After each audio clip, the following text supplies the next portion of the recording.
Avez-vous déjà réfléchi à qui était réellement la Vierge Marie? Quel est son rôle dans le grand plan de Dieu pour le salut de l'humanité? Aujourd'hui, nous explorerons un thème profond et inspirant qui la concerne, la Mère de Dieu. Peu de gens savent que la vie de Marie cache des détails moins connus, mais tout aussi fascinants, qui nous aident à mieux comprendre le sens de son existence et sa mission divine. Marie a été vénérée par des millions de personnes à travers le monde au fil des siècles, mais combien d'entre nous connaissent réellement son chemin, sa signification spirituelle et sa relation avec Dieu? Abonnez-vous à la chaîne pour en savoir plus sur Marie et d'autres figures clés de notre foi. Nous explorerons ensemble son histoire et son héritage pour nous rapprocher toujours plus d'une compréhension complète de la foi chrétienne. Le nom Marie a des origines juives et a une profonde signification symbolique. Dérivé du nom Myriam, il évoque un lien avec la mer, une image puissante qui rappelle la grandeur, l'abondance, la vie, le renouveau et la purification. Comme les eaux de la mer, Marie représente la pureté et la vie nouvelle, ayant été choisie par Dieu pour incarner son plan de salut. La mer, souvent utilisée dans la Bible comme symbole de transformation et de renaissance, est étroitement liée au nom de Marie, la Mère de Dieu, celle qui a mis au monde le Sauveur. Sa figure est vénérée non seulement pour le rôle qu'elle a joué dans la naissance de Jésus, mais aussi pour son exemple d'humilité, d'obéissance et de fidélité. Marie, la pure Vierge, a incarné la sainteté et la grâce dès le début de sa vie. La conception virginale de Jésus, miracle accompli par la volonté de Dieu, a fait de Marie un symbole de pureté spirituelle et de maternité divine. Elle n'est pas seulement la mère physique du Christ, mais aussi un emblème de fidélité à Dieu, un exemple de la manière dont nous pouvons tous accueillir avec confiance le projet que le Seigneur a pour notre vie. La dévotion mariale, si répandue parmi les croyants, repose sur la vénération de cette figure unique qui intercède auprès de Dieu pour l'humanité. Les apparitions miraculeuses de Marie, documentées à différentes époques et lieux, témoignent de son implication continue dans l'histoire du salut. Les fidèles du monde entier expriment leur dévotion par des prières, des chapelets, des pèlerinages et des actes de vénération, reconnaissant son rôle de mère spirituelle et de protectrice. Marie, grâce à sa position privilégiée auprès de Dieu, est considérée comme une médiatrice, celle qui porte les supplications de l'humanité devant le trône du Seigneur. Un aspect souvent discuté est la relation possible entre la Vierge Marie et Marie de Cléophas. Les Écritures mentionnent diverses femmes nommées Marie dans les Évangiles, créant parfois une confusion quant à l'identification précise de chacune.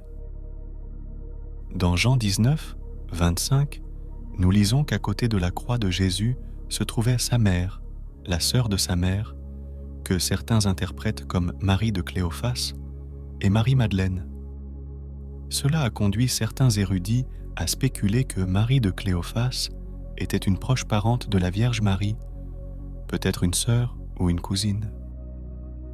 Cependant, d'autres interprétations suggèrent que le terme « la sœur de sa mère » pourrait désigner un proche parent sans préciser le lien de sang exact. Quel est votre avis sur ce possible lien familial? Écrivez-le dans les commentaires. Indépendamment de ces hypothèses, ce qui est certain, c'est que la Vierge Marie a un rôle fondamental dans l'histoire du salut. Sa lignée, comme celle de Joseph, vient de la maison de David, détail d'une grande importance dans le récit biblique.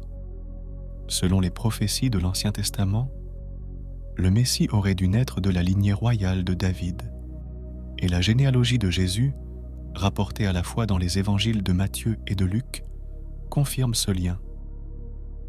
Matthieu par exemple, retrace la lignée généalogique de Jésus depuis Abraham jusqu'à Joseph, tandis que Luc la fait remonter jusqu'à Adam, indiquant cependant que Jésus n'était pas le fils biologique de Joseph, mais conçu par l'œuvre du Saint-Esprit dans le sein de Joseph. Marie.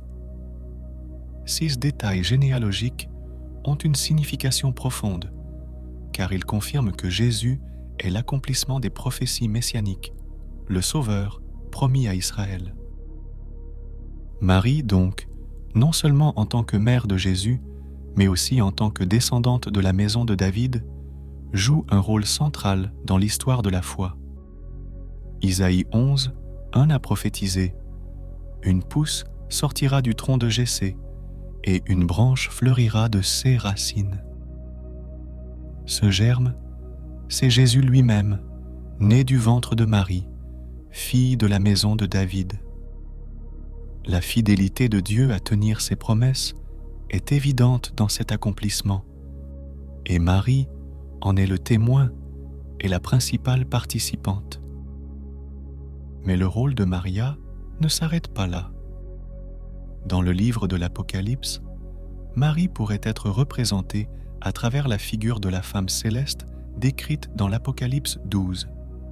Cette vision prophétique présente une femme vêtue du soleil, avec la lune sous les pieds et une couronne de 12 étoiles sur la tête, figure que de nombreux interprètes associent à la Vierge Marie, mais aussi à l'Église ou au peuple de Dieu.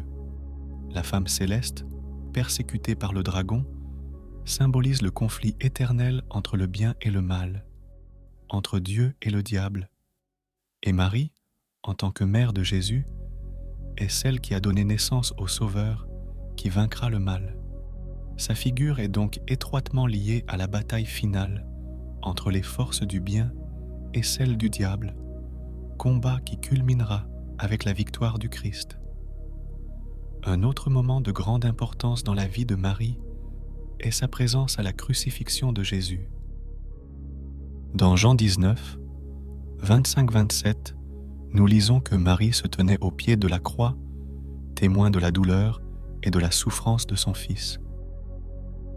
Dans ce moment d'agonie, Jésus confie Marie à son disciple Jean en lui disant « Voici ta mère ». Ce geste symbolique est considéré comme une confirmation supplémentaire du rôle maternel de Marie envers tous les croyants. Marie, présente au moment le plus tragique de l'histoire humaine, participe au mystère de la rédemption, en offrant sa douleur et son amour pour l'humanité. C'est un signe de son intercession continue pour tous ceux qui se tournent vers elle avec foi et confiance. Enfin, la tradition chrétienne nous enseigne que Marie, à la fin de sa vie terrestre, fut élevée au ciel corps et âme. Cet événement, connu sous le nom d'Assomption, est célébré chaque année le 15 août et représente le point culminant du rôle unique de Marie dans le dessein de Dieu de l'Église catholique, à travers la proclamation du dogme de l'Assomption par le pape Pie XII en 1009. 150 a confirmé la croyance que Marie a été emmenée au ciel, où elle continue d'intercéder pour l'humanité. Cet événement est un signe de la victoire finale de Marie sur le péché et la mort, un exemple pour tous les fidèles de la promesse de vie éternelle que Dieu a faite à ceux qui suivent sa volonté. En conclusion, la vie de Marie est un brillant exemple de foi, d'espérance et d'amour. Elle a été choisie par Dieu pour une tâche unique et sublime, et, par son « oui », elle a rendu possible l'incarnation de Jésus, le Sauveur du monde. Sa présence dans la vie du Christ, de la naissance jusqu'à la crucifixion, nous rappelle que Dieu agit à travers ceux qui sont humbles et fidèles, et que nous aussi, comme Marie, pouvons participer à son plan de rédemption. N'hésitez pas à commenter ci-dessous en partageant vos réflexions sur Marie et son rôle dans votre vie de foi, la douleur et la souffrance de son Fils.